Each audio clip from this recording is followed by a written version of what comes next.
Hello hi and నమస్తే. మసాలా గుత్తి వంకాయ curry అనేది చాలా సింపుల్ వేలో అలాగే టేస్టీగా ఎలా చేసుకోవచ్చో చూద్దాం. ఇది ఓన్లీ రైస్లోనే కాదండి, రోటీ, చపాతీ, వెజ్ పలావ్, బగారా రైస్లో కూడా చాలా బాగుంటుంది. అలాగే రెసిపీ అనేది ఎలా చేసుకోవచ్చో చూద్దాం.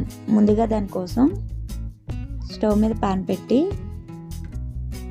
1 టేబుల్ స్పూన్ పల్లీల్ని యాడ్ చేసుకుని మీడియం మంట మీద మాడిపోకుండా దోరగా వేయించుకోండి.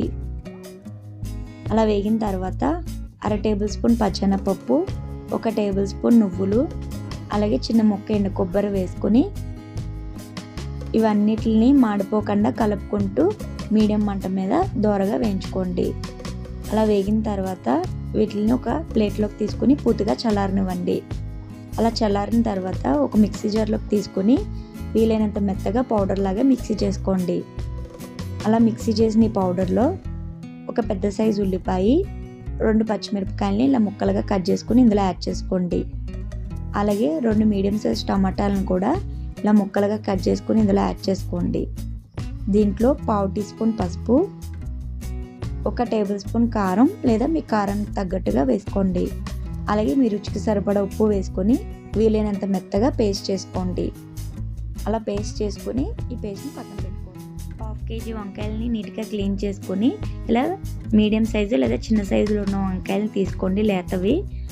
ఇప్పుడు ఈ వంకాయలని కట్ చేసుకొని సాల్ట్ వాటర్లో యాడ్ చేసుకోండి. నేను వీడియోలో చూపిస్తున్న విధంగా వంకాయలని 4 భాగాలుగా కట్ చేసుకోండి. ఏమైనా పుచ్చులు ఉన్నాయో లేవో చూసుకొని కట్ చేసుకుని సాల్ట్ వాటర్లో యాడ్ చేసుకొని పక్కన పెట్టుకోండి. ఇప్పుడు స్టవ్ మీద ప్యాన్ పెట్టి ఆయిల్ యాడ్ చేసుకోండి. ఆయిల్ హీట్ అయిన తర్వాత కట్ చేసుకున్న వంకాయల్ని ఒక్కొక్కటిగా ఇందులో యాడ్ చేసుకోండి. దీంట్లో కొద్దిగా ఉప్పు అలాగే 1/2 టీ స్పూన్ పసుపు వేసుకుని ఒకసారి బాగా కలిసిలా కలుపుకొని ఈ వంకాయల్ని మూత పెట్టి 5-6 నిమిషాల పాటు ఫ్రై చేసుకోండి.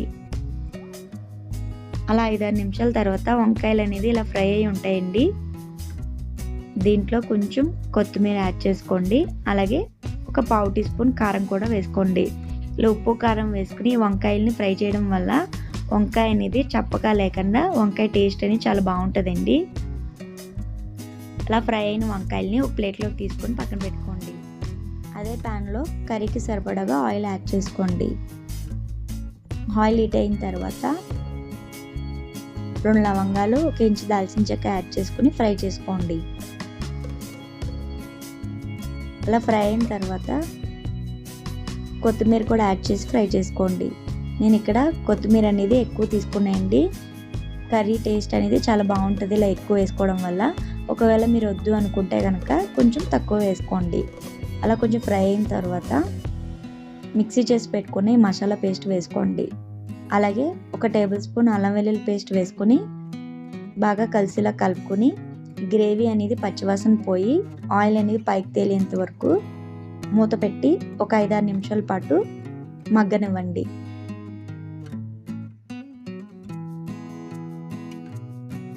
అలా 5-6 నిమిషాల తర్వాత మూత తీసి చూస్తే గ్రేవీ అనేది ఇలా మగ్గి ఆయిల్ పైకి తేలి ఉంటుందండి.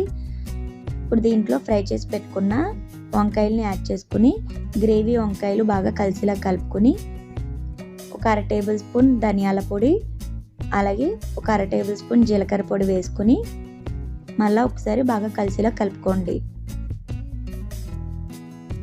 ఇప్పుడు దీంట్లో 1 గ్లాస్ వరకు వాటర్ని కూడా యాడ్ చేసుకుని 10 నిమిషాల పాటు ఈ కర్రీని ఉడకనివ్వండి.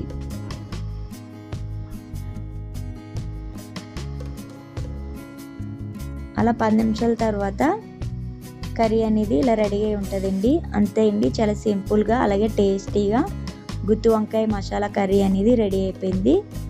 మీరు తప్పకుండా ట్రై చేయండి నచ్చినట్లయితే.